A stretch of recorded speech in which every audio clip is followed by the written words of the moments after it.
मी सावित्री ज्योतिबा फुले बोलते. होय, मी सावित्री ज्योतिबा फुले बोलते. एरवी बोललेही नसते, पण माझ्या विचारांची तुम्ही घोटून घोटून क्रीम केले. चक्क माझी देवी बनवून मला फोटो मध्ये फ्रेम केले. जमेल तेव्हा जमेल तसे माझी सोयीनुसार कौतुक करता. खरे दुःख याचे की तुम्ही मला गृहीत धरता. त्याचा राग मी तुमच्या समोर खोलते.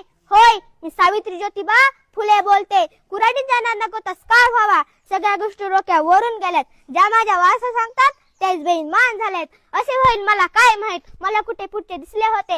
एका वेगळ्या जगासाठी मी शिव्या शब्द दगडाबरोबर शेणाई सोसले होते. तुमच्या शब्दात सांगायचे तर रात्रंदिवस घासले होते. आज मी कसले घाव झेलते.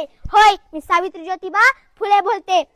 ही काही उपकाराची भाषा नाही. आजच्या बाजार समस्येसारखा हा बहिणा बाजा अगर ताशा नाही. मी विसरून गेले होते आम्ही कोणते विश्वासले आहे. हल्ली मात्र तुम्ही आमच्या आत्मसन्मानाला डिचवले आहे. म्हणूनच तुमच्या कानी हे घाराने घालते. होय, मी सावित्री ज्योतिबा फुले बोलते. माय माळेनो लेकी बाईनो तुम्ही शिकलात सवरलात, पण नको तेवढ्या शहाण्या झालात. माझा वारसा सांगून स्वतःसाठी राबत आहात. या सगळ्या संतापापुढे आज मी भिडभाड भुलते. होय, मी सावित्री ज्योतिबा फुले बोलते. बायपणाचे दुःख काय असते मी तुमच्यापेक्षा जास्त भोगले. आशात पाहून सांगा मी सावित्रीच्या शब्दाला जागले. तकलदू आणि भंबक स्त्रीमुक्तीची नशा तुम्हाला चढली आहे. कपडे बदलले की पुरोमागे घेता येते. फॅशन तुम्ही पाडली आहे. शिकली सवरलेली माझी लेक संस्कृतीच्या नावाखाली नाकाने कांदे सोलते. नाकाने कांदे सोलते. होय, मी सावित्री ज्योतिबा फुले बोलते. मान नको पान नको आमचे उपकारही फेडू नका. कीर्तन बिर्तन काही नको झोडायची म्हणून भाषणही जोडू नका. वाघिणीचं दूध पिऊन कुत्र्यांसारखा गोंडा घोळीत आहात. धर्मसंस्काराच्या नावाखाली टाकाऊ परंपरा पाळीत आहात. तुमच्या चिपाडलेल्या डोळ्यात म्हणून हे अंजन घालते. होय, मी सावित्री ज्योतिबा फुले बोलते. तुम्हाला आज काही सुद्धा सोसायचे नाही. काढणारे काढीत आहेत. तुम्हाला शाळा काढीत बसायचे नाही.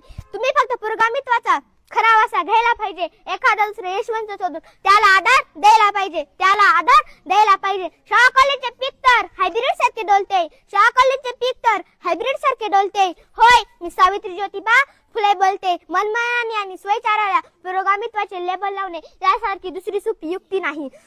फक्त नवरे बदलणे घटस्फोट घेणे ही काही स्त्रीमुक्ती नाही. माझी खरी लेक तीच जी सत्यापुढे झुकत नाही. सावित्री आणि ज्योतिबांपुढे आंधळीपणाने माथा टेकत नाही. आंधळीपणाने माथा टेकत नाही. माझी खरी लेक तीच आम्हाला नव्याने तपासून स्वतःची भाषा बोलते. आमचा वसा तावून सुला खून पेलते. होय, मी सावित्री ज्योतिबा फुले बोलते. आमच्याच मातीत आमच्याच लेकरांकडून दुजाभाव बघावा लागला. माझा फोटो लावण्यासाठी ही सरकारी जी.आर. निघावा लागला. सरकारी जी.आर. निघावा लागला. आपल्या सोयीचे नसले की विचारांकडे कानात डोळा घेतो. समाजासाठी काही करायचे म्हटले की पोटात प्लेगचा गोळा येतो.